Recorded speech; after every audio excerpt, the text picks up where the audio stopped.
Yo. It's the big mother. I'm not even gonna curse today.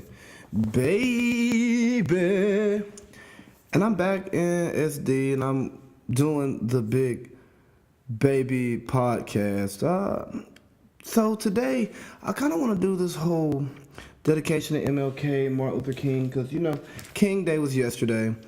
And social media goes crazy as it does every year for Dr. King Day. And I kind of want to take some time and reflect on some things.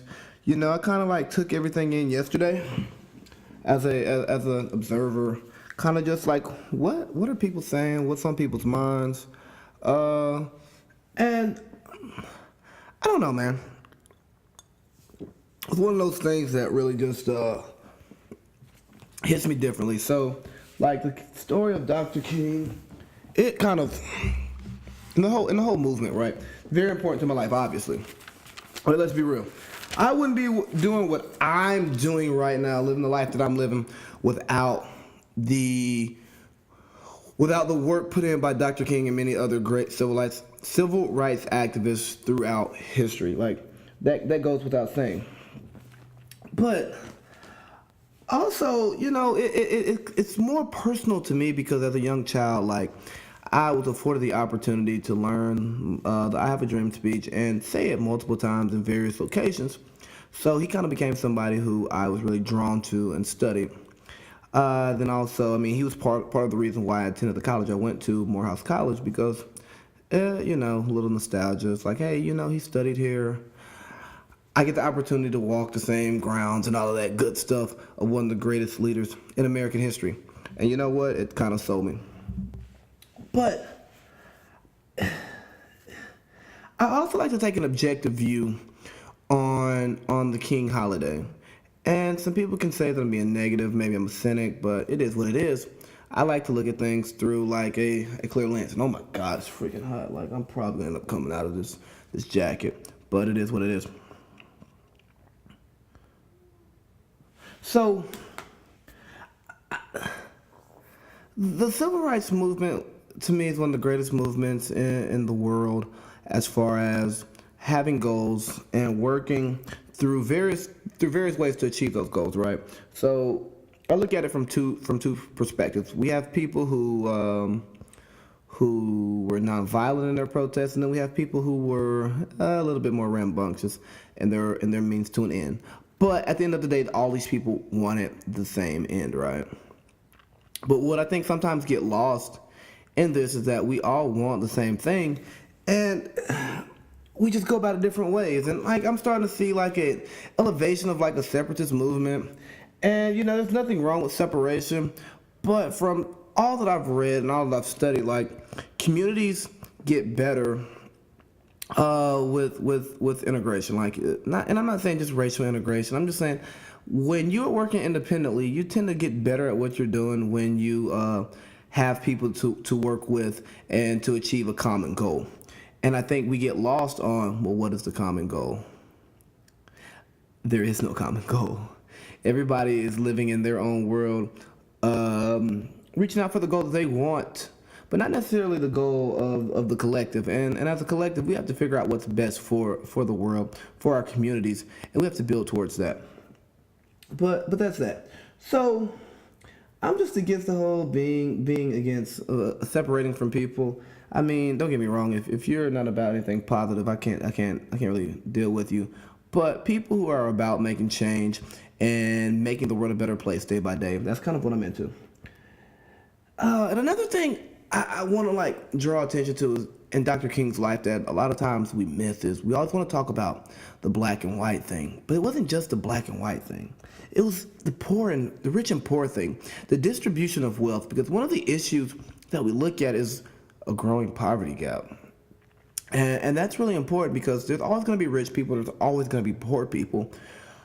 But we want to reward people who do well, and people who don't, well, you kind of get what you get. But at the same time, we don't want this tremendous gap between rich and poor, because when there's a big gap between rich and poor, then that brings on more problems because the poor become poor and the rich become richer. And like It may sound like I'm not saying anything, but you want a manageable poverty gap.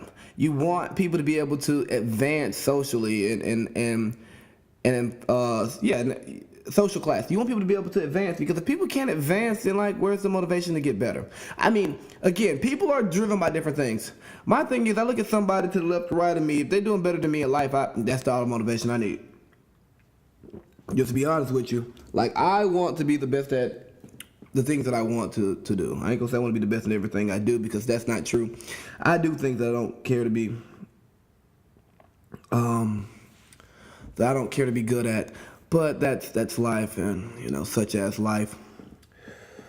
So here's the big thing I want to talk about: the King thing. I don't want to just sit here and beat a dead horse about, yes, Dr. King was great. We all know Dr. King was great. He started a great movement. It's really sad that the infrastructure was not put there to keep that movement as strong as it was after his demise. And it's kind of a problem that I see the African American community in now, is we have some leaders, but we don't have unity on the home front, right? We have different people with different ways of achieving the goal, and that's fine. Like there's multiple ways to get the job done, right? You have that. But at the same time, we have to unite in some type of way, in some type of fashion, where we actually can come together and unite communities, not just our community, but multiple communities together for what's good and what's right. It's my opinion, but what do I know? I'm just a big baby. But anyways, let's press forward. What? Oh my God! I lost my train of thought. So much has been going on in the world where now I remember. Yeah. So I see every January 15th or every King Day, depends if the actual holiday falls on his birthday. This year it happened to fall on his birthday. Everybody wants to post their favorite Dr. King picture, their favorite Dr. King quote, this, that, and the third, going to the march, doing that. And that's absolutely amazing. I grew up going to marches. Even as an adult, I still attend parades and things of the sort. And I enjoy them. I think it's great, because you do have to pay homage, because when you stop celebrating history, you start to forget your history. But I want to know what you're doing the rest of the year. Like, if you're somebody who's making an MLK post, but you're down in people the rest of the year, you're struck with greed all year, so what does the post mean? If you're somebody who only comes out to celebrate Dr. King for King Day, you only take the time to read his works or listen to his speeches on his birthday or on the anniversary of his death, like, what exactly are you doing? What are you doing for his legacy? Like, are you only working one day a week? Do you only see injustice one day a week? Do you only see problems one day a week? Because if that's the only time you see it, then like, you're bad for the culture, you're bad for the movement. The only time you want to talk about this stuff is January 15th. Oh, let's talk about it on Black History.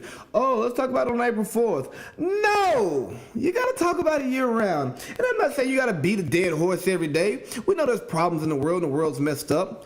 But those problems still remain. Side note, Devin Booker's heating up. But if you're going to be somebody on the forefront, look, I want to see more than a post. I want to see more than constant posts. I want to see works and actions. Now, again, there's multiple ways to achieve a goal. We all have different ways of getting to that action, right? Some people can talk about it. Hey, your voice matters. Word of mouth spreads things. If you want to sit around and talk about how you feel, you want to educate people, then you educate people. That's one way of affecting change, right? Excuse me, gotta drink a little water. If you want to protest, boycott, if you want to be that person on the front lines, go do it. More power to you. Who am I to stop you? Because what do I know? I am just a big baby, right? If you want to work behind the scenes where people don't know what it is that you're doing, but you're talking to people, you're trying to make some things happen, hey, I'm not mad at you. If all you want to do is write a check, and you put that check in the right place, look, man, I'm not mad at you. If you want to be a politician and you want to stand up for the downtrodden, the people who are misrepresented or not represented properly, then you do that. And again, don't lose sight of who you're representing once you get there. But I can't judge you. And again, what do I know? I'm just a big baby. But here's what I do say. Do something throughout the year. Just don't act on King Day. Just don't act during Black History Month. Just don't act on January 1st. My New Year's resolution is this. Don't just act when something catastrophic happens. You got to have some type of consistency. You have to actually care. You actually have to put in a little bit of work, a little bit of time, a little bit of effort, inconvenience yourself if you truly want to help people out. If you truly want to improve the movement. If you truly want to improve your situation and the situation of others, it takes uncomfortability. You just can't be comfortable all the time doing this. You can't just do it when it's convenient. You can't just make a damn Instagram post, a Facebook post, Twitter, a tweet on King Day. Is that really living King's legacy? I think not.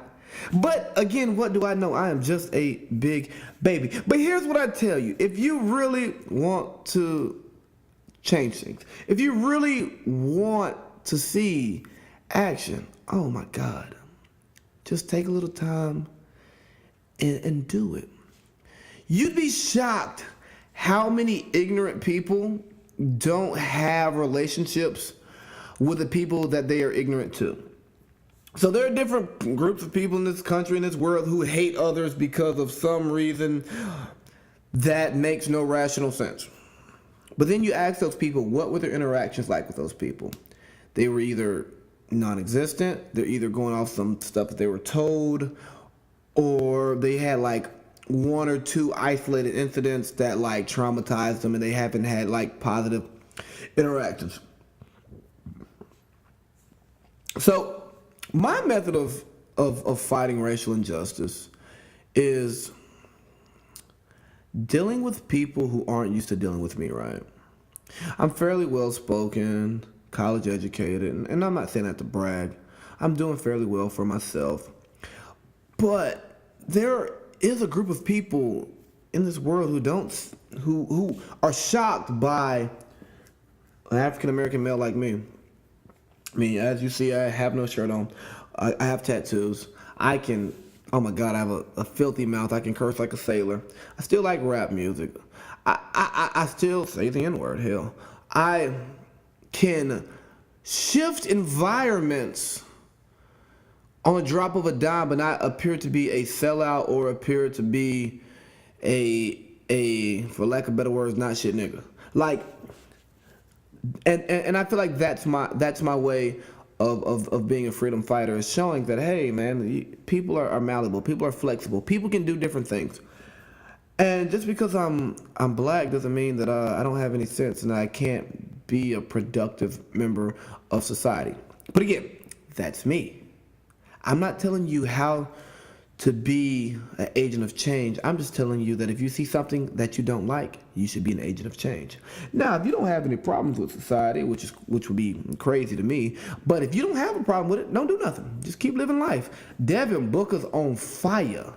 But at the end of the day, you know, like King said, a threat to justice, a threat to justice anywhere.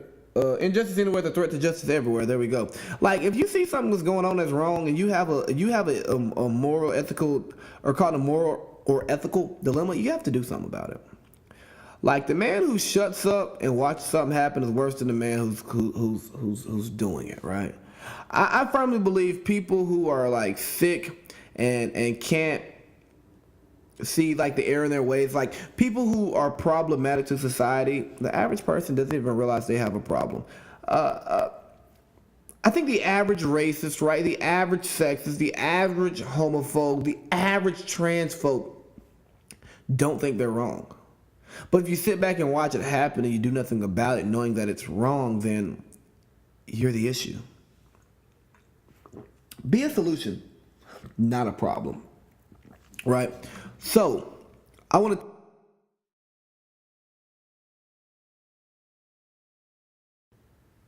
I want to segue from here to like some things in society that have actually kind of happened recently, right? So for one, everybody's mad at H&M for what happened. So my first question is, are you gonna throw away all your H&M gear? I actually threw away an H&M shirt this past weekend. Not because they're racist, but because I spilled pizza on it, and you can't get pizza stains out of a white tee, and I'm 26 years old, and I can't be walking around in a dirty white tee. That's that. Oh man. But anyways, but I look back on the whole H&M thing. Is it sad? Yeah. Was the hoodie that the little kid had on terrible, awful? Yeah. Was his hairline got awful? Hell yeah. Terrible. But that's besides the point. Let me get to what I actually care about. For one, you can be mad at H&M all you want, but that kid was not an adult, so somebody had to sign a clearance for him to be in the commercial. Who signed that clearance? His parents signed the clearance. So for one, beat them up first before you beat up H&M. It's like, come on now. You saw what he was gonna wear, and you said, oh yeah, he can be the coolest monkey in the jungle or whatever the hell it was. I'm not gonna be no cool monkey, period. You're not gonna call me no monkey. But, excuse me, let's take a step back. Let's get away from this. Your name is not what you're called, but what you answer to.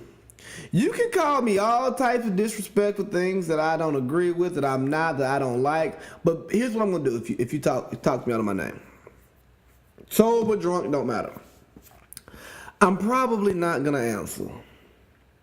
And if you cross the line too much, I'm just gonna tell you how I feel about you, and I'll call you what I want to call you. But understand that we have to get to a place to where, look here, man, somebody can say something about you, right? Turning the other cheek, like Jesus Christ said, being nonviolent in the face of sick, violent people like Dr. King preached. When somebody calls us something that's not who we are, we don't respond to that. If a person calls me a monkey, right? I'm not no damn monkey. You see me swinging from trees? I speak English. I'm a human being. I say the same thing you say. We speak the same language. We do the same thing. I wake up and go to work every day just like you do. What do you want from me? The coolest monkey. The coolest monkey. Man, look here. I wasn't even offended about it because I'm not no monkey. I'm a human. And I get it. I totally get why we get offended by it, because they used to call us monkeys and said we had tails. But my God, we still wear bathing apes. Some people still tell their kids, I'm gonna whoop your tail. Get your tail up out of here. That's what it comes from. Be consistent with your outrage for racism. Now, and I know it gets weird because we talk about the N-word and they can't say it, we can't. They can't say it, but we can. I ain't gonna sit here and tell you not to say it. I ain't gonna sit here and say, oh yeah, I don't care if somebody call me in. Because if call me N-word, it's gonna be a problem. Devin Booker is cooking, baby. Cooking! I mean, they're gonna lose. Like, they're not gonna win the game. But Devin Booker's cooking, son. Cooking. The boy out there looking like Gordon Ramsay in the fourth quarter, son. But anyways. So the whole H&M thing, it's terrible from all angles. H&M, you got to do better than that. I get you're not an American company, but you can't be out here calling black kids like monkeys and stuff. Like, that's just not okay, bro. Like, come on, man. Like, stop it. And then parents, you can't sign that release either, bro. Like, come on, man. Like, you got to see that and be like, come on, bro. At the point when the parents sign it, I'm no longer outraged by the company. I'm no longer like, oh, this kid is a victim. Like, let's call this kid the king of the jungle. No. He got parents, man. His parents let him do that. Like, let's talk about how the parents are stupid. Let's talk about how like they really put their kid in a terrible predicament. But I will say, one of my good friends, somebody who I lean on, somebody I trust, won't say his name on this podcast, but I understand that we work together and we've done some podcasts together before. He was like, man, those parents are masterminds. I'm like, masterminds? What the hell you mean masterminds? And then he was like, I bet you Diddy gonna offer the kid a modeling contract. And I was like, I never really thought about that, nor did I really care about it. But nonetheless, it is what it is. And guess what happened? Guess what the hell happened? Diddy offered the kid a modeling contract with who's it called? What's it called? Sean John. Shout out to him. Shout out to Diddy for bossing the young boy up. But understand, did we have to get to this point? Did we have to? But again, what do I know? I'm just a big baby. And now I'm about to segue to the final segment of tonight. Talk about racial injustice, this and that, his and hers, yick and tea, big baby, yada yada yada. I have like very little excitement. I'm low-key boring. I probably have never been like this tame on a podcast ever. I have not said the F word one time. I have not been cursing like I normally do.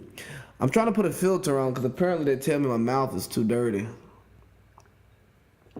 And I have opinions on that, but I'm just going to keep doing what I'm doing. So the last thing I want to talk about is the Cartersville 70. The Cartersville 70. Shout out to my hometown, Cartersville 70. Cartersville 70. So I actually happened to be home when all of this happened. It was a party gets busted. They find a little reefer, less than an ounce, a little snort of coke, a little bug of sugar, little Ricky James, I can't feel my face. That. Nah, I ain't finding that Richard Pryor. They ain't finding that freebase. They was in their freebase and they lock them all up and keep them there. Jokes. And yeah, but they have a party, there's a bunch of people there, and they end up getting locked up. All 70 plus people get locked up. At first, I was like, man, they break the law, you lock them up. Then I thought about it. How many parties have I been to where there were guns and drugs that I didn't know about? A lot, especially when I was like in middle school and like early high school. Then how many parties was I at where that stuff was there? It had nothing to do with me and I could give a shit less about it. A lot. Especially when it comes to guns and drugs, because you don't know what's in somebody's pocket. Hell, and is a gun illegal just because it's at a party? No, not necessarily. So I took some time to really reflect and think back on this, right? Like I'm sitting on the couch right now, and I'm not even comfortable. I'm not even acting like I'm in the playpen right now. But it happened, right? And I'm like, man, what is going on here? What setting am I recording on? I bet you I'm recording on the wrong setting. Yup. Sure am. But I'm like, man, what is going on? 70 people?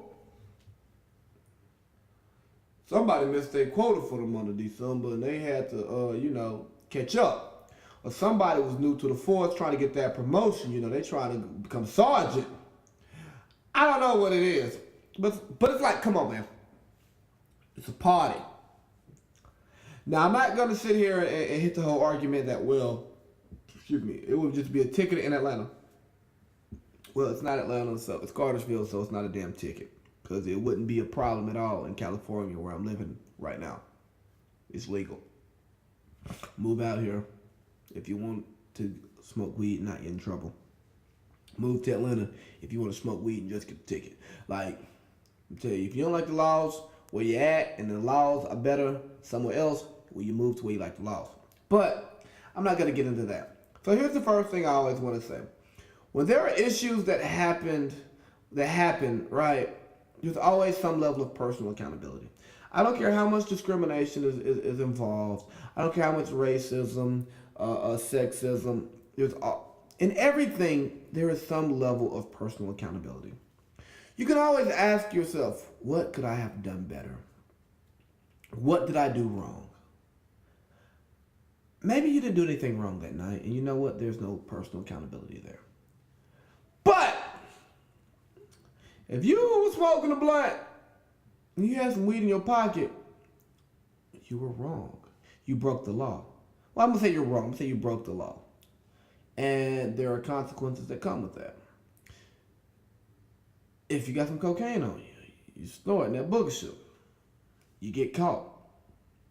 You broke the law. Now, we all break the law to some degree. No one's perfect. We speed. Sometimes people will go home after too many drinks. You might say something a little disrespectful. You might get into a fight. I mean, especially as a driver, it's so easy to break the law. People break the law day in and day out. But the question becomes, well, did you get caught? If you didn't get caught, it didn't happen. Sorry to say, but that's just how it works. If somebody goes to a bar, they have 13 beers, they drive home, they don't get pulled over, you know what? They weren't driving under the influence. Another person goes to the bar, has 3 beers, blows a .089 DUI, the alcoholic. Sad society that we live in. But when you see a problem that doesn't add up, you have to do something about it. Or you should. Right? So with the Cartersville 70, obviously we have great people in the community, great community leaders who saw a problem that didn't add up. 70 folks, less than an ounce of weed. Ain't nobody getting high off that, based on what the people who smoke weed have told me. But they all going to jail. You got 3 guns at the party. We want to send everybody to jail. Cartersville Police Department, Bartow Sheriff, whoever did this, y'all are trying to go to hell for putting all them kids in jail. Wordplay. Like, what are you thinking? You really think that's going to stand up? You really think you go to a party, you bust all these minorities for all of this in rural Georgia, that somebody ain't gonna call the NAACP, that somebody's not gonna look up, like really say, this is a civil rights issue. Oh my God, it is 2017 going into 2018, and there have been race issues in this country like no other this year. We really gonna just sit here and take this one on the chin and be like, oh yeah, all these kids need to get charged. They all need to do time. Man, come on now. Man, get up out of here. That's if you really thought that was gonna happen, then you know what? That's terrible.